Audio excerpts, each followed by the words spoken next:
Hey guys, welcome back to another episode of Tubi Not Tuesday. No sir, that's right, it is no longer called the Tubi Tuesday. I received a message on my latest video that a podcast started last year called the Tubi Tuesday or something like that, and they own the name and I can't use the name for my videos or something, I don't know. And you know what? I'm not here to stand in people's ways.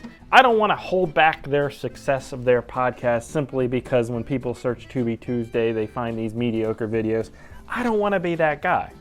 So this is no longer Tubi Tuesday, which actually is kind of like a weight off my shoulder because it means I don't have to do them on Tuesdays.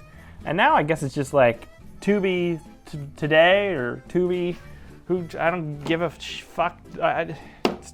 So we'll brainstorm is what I'm saying. We'll brainstorm some new ideas. I wish the best of luck to the Tubi Tuesday podcast. They're going to knock it out of the park. I was just a hindrance to their success. And yeah, whatever. Let's move on. Tonight, we are talking about a little movie called Planet Dead from 2011, written and directed by Larry Greene. It's a little zombie movie. Yeah. All right, everybody focus. It's time to get into it. What is this called? Planet of the Dead. Opens with a map. I love maps. Always love them. The relation of New Zealand and Australia is something that fascinates me and kind of always has. I digress. At first I thought this said Inept Pictures Presents, and I'm still not quite sure if it says that or not. So we are taken to the beautiful city of New York. Now, I will say up front, I haven't been there in a few years, so maybe this is what New York looks like. But otherwise, I think it's being overrun by zombies. I want to pause and take a look at some of these zombies, though. I like this guy who's like stuck on the railing. That's pretty good, but he's not my favorite. My favorite is this guy here. He's like frog jumping kind of thing. I don't know what you want to call it. And that's where this movie plays with the zombie rules. They're runners, they're slow walkers, they're frog jumpers. Then you got this guy who's like running away from the zombies, and the whole time I'm thinking like, this is probably what it's like to be like Justin Bieber. Like, imagine you're out, I don't know, buying Ferraris or whatever the hell Justin Bieber buys. And as soon as you do that, I'm guessing there's just a million people like swarming you and stuff all the time. I'm just saying. You got to feel for these young, attractive, rich people. Like, they have it rough, okay? Is all I'm saying. So that's the setup for the movie. Zombie outbreak, Planet Dead is making sense. We are introduced to two elite commandos sitting in their apartment with their machine guns on the coffee table. This guy looks like an accountant, but I want to talk about this couch. This is quite an investment. Like, this thing is fucking huge for one. I don't know who has the room for this kind of couch. But what's even more disturbing is the part that Steve is sitting on. Like, there is no back support at all. It's not big enough to lay down on. Look at how Steve's sitting. Like, look at the curvature of his spine. He's just asking for lower back pain. Like, why would you sell this item? Because it's square? Like, were you supposed to curl up in a little ball to lay on this thing? I really just don't understand why you would buy something like that, I guess. When you get to a certain age, you start to appreciate lumbar. I'll say that right now. Some of you younger people, you have no idea what's got to come. But that lumbar support, you really need it. Right there, the back, it controls. There's a lot of stuff going on in the back. It's important to your health. I'm just saying. Don't go to a chiropractor though. Those guys are fake. Don't do it. Anyway, Steve gets up and he's like, oh, my back. But then these other commandos come in and they just fucking blow Steve away. I thought he was going to be our main character, our hero. He looks like a hero, but no. Immediately tossed away for another group of elite commandos. These guys have it together a little bit more. They look a little bit more the part, I'll say. I'm not here to judge, but Steve wasn't really working for me as the commando. They start questioning the other guy on the couch, and this kind of pointed out to me the need for decorative items in your apartment against your wall. It's just so boring and flat. And I'm just saying, if you had like some nice photos, maybe like some paintings or something hanging up behind this huge ass couch, it wouldn't be such an eyesore. But man, this couch, it's just really not working for me. I don't know. Leave your comments below about the couch. How does it even, I assume it comes in pieces because it's like L-shaped. You wouldn't be able to get that through the door. And I don't know how you get that fucking square part through the door because I guess you flip it on its side and roll it through or something. Either way, I don't like the couch. I'll just say it. I'll just be honest. I'm not a fan of this couch. And we can tell these commandos that come in are legit too, because that one commando has like Home Depot gardening gloves, and you don't just buy those things unless you're doing some business, if you know what I'm saying. Gonna get some work done. So these commandos start doing a perimeter check, is what they call it, which I think means root around in their kitchen looking for snacks or something. Anyways, that's what they're kind of doing. Chavez, one of the commandos, goes in the bedroom. He gets bit by Steve because they didn't put him down right. And these commandos come in and they don't waste any time, because Chavez turns like this and they just blow him away. But that's the life now. That's what you got to do in the zombie apocalypse. You got to put your emotions aside. We all loved Chavez, believe me. I loved him. Loved him. But you got to do what you got to do. And that's rule number 1 for zombie survival, okay? I don't have my green screen because I think those people said I wasn't allowed to have a green screen either for my Tubi Not Tuesday. This is Not Tuesday thing, but I don't have it. So we'll see what happens in editing, in post. I don't know. Rule number 1, no emotion when it comes to loved ones in the zombie apocalypse. None. God damn it. And number 2, lumbar support. Very important, regardless of an apocalypse or not. It's just something you got to keep in mind at all times. So we're putting that as number 2 on the zombie survival guide, which is hopefully here. Maybe it's over here. Well, we'll see where we have space. So we learn why these commandos are coming in and blowing away Steve and stuff at this apartment, because they're looking for the sample, which they don't ever clarify what the sample is. I think the sample could be a number of things. Blood. When I go to the vet, they want me to bring my dog turds in as a sample. Semen, you know, people who work for the boats. But it comes in this little jar, so I think it's like a blood sample or something. That's what we'll go with. And so because the commandos find the sample, they have to hide their traces. So they crank the gas up on the stove, open the door, and then put a grenade in, but he doesn't pull the pin. And then they leave and the whole fucking place blows up. But I don't understand why that happened. Unless I just don't understand how grenades work. I thought you had to pull the pin, which then makes some sort of chemical reaction or something, and then they blow. Again, I don't know how grenades work. I don't know how stoves work either, though. So maybe there's just a lot of stuff going on here that is a little bit beyond me. We'll have to wait for the Tubi Tuesday podcast to cover this movie, and I'm sure they'll explain it all a lot better than I will. Alex Jones shows up then later. I don't know why. He's in this movie. Keep calling these riots. More like a government cover-up is what it is! We then settle into where a lot of the movie plays out, which is at this bar, where the patrons are apparently completely unaware that the zombie outbreak has occurred. Everybody's just kind of hanging about. Finally, the commandos pull up outside this bar, and there's zombies everywhere. I think, unless these people are all just coming for the early bird special, but I think it's zombies, guys. I think it's zombies. Yeah, you got that joke, yeah. And interstitched between these scenes are these news anchor sequences. And this news anchor makes me very uncomfortable.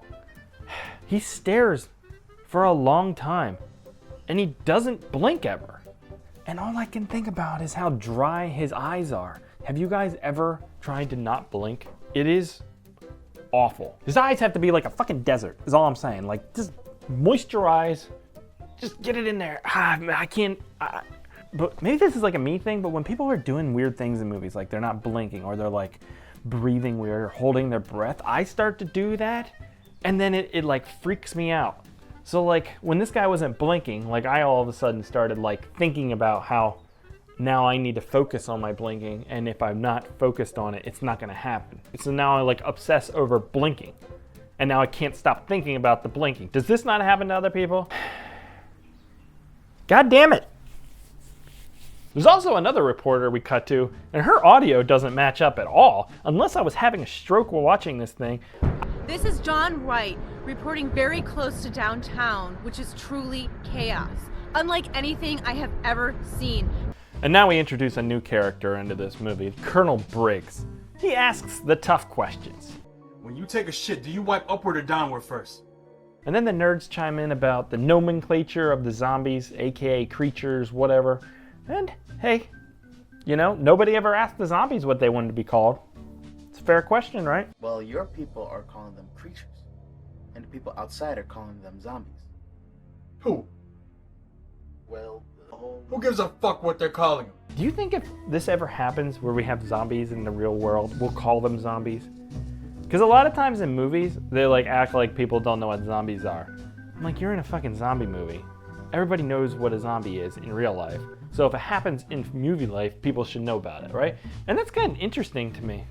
It's like the exact same parallel world to us, but unaware of the concept of a zombie, yet they're living in the world filled with zombies. A little ironic, don't you think? A little too ironic. I'm not gonna do it. Yes, I am. At 34 minutes, he says Rupert something. That's my name. That's all my comment about that. I wrote it down. Seemed important to me, at least. Probably not to you, unless your last name's Rupert too. If it is, maybe we're related.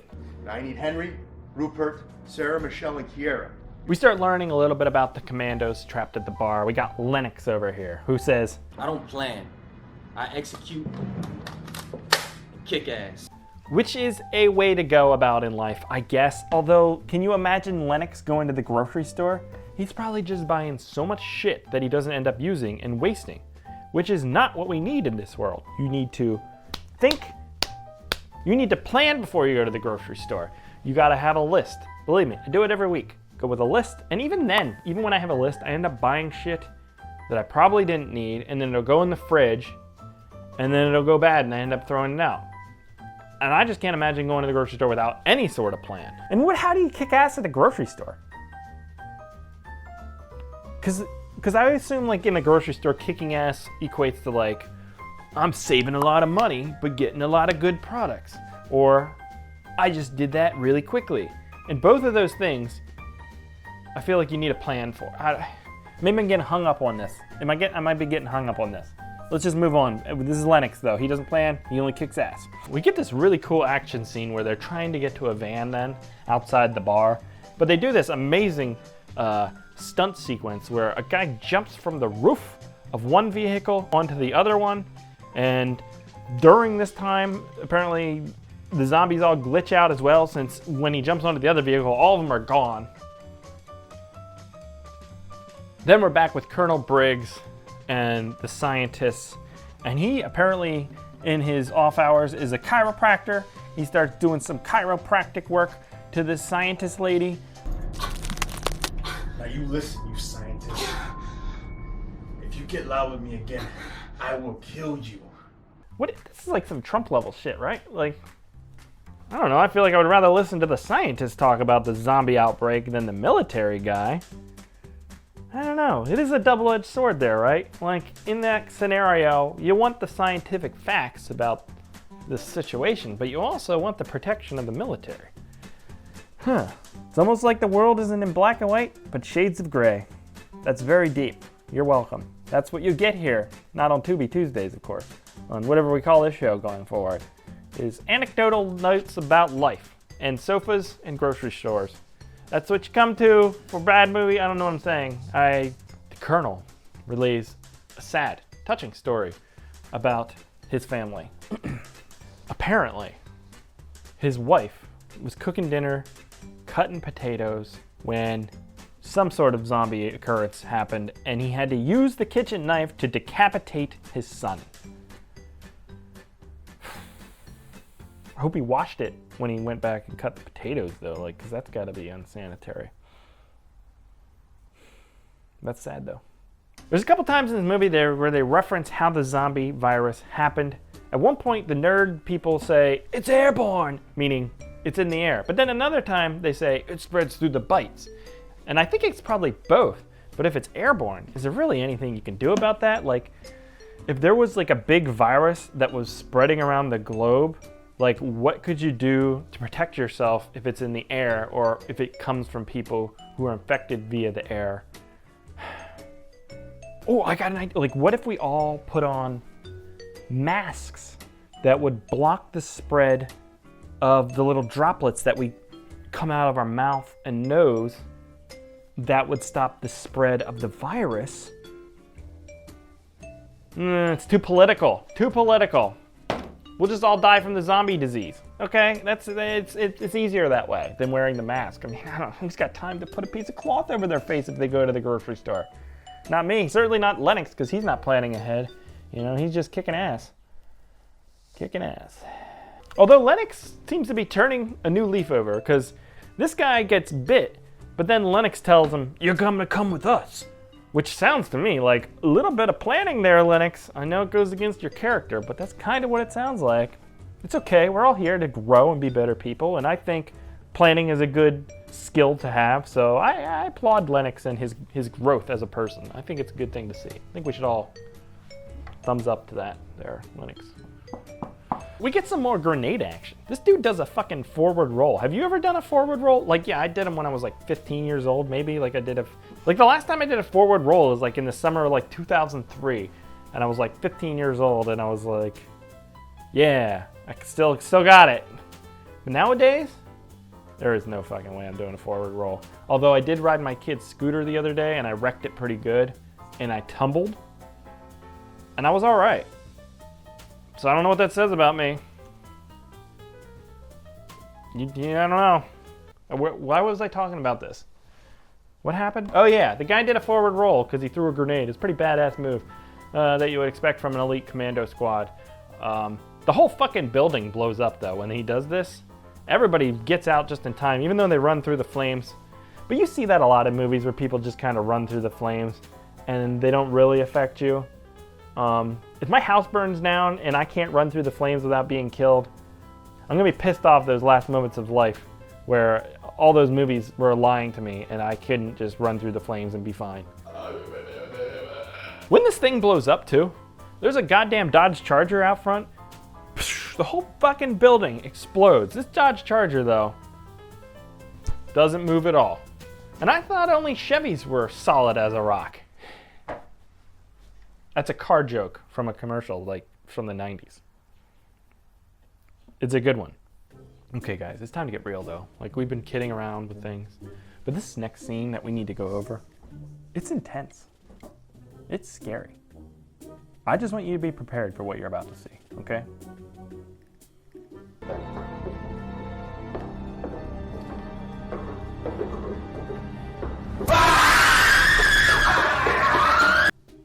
Goddamn. Goddamn. We cut back to the nerds. They're at this other building. They're still working. This is the thing. There's a couple characters in this movie that act like the world isn't over.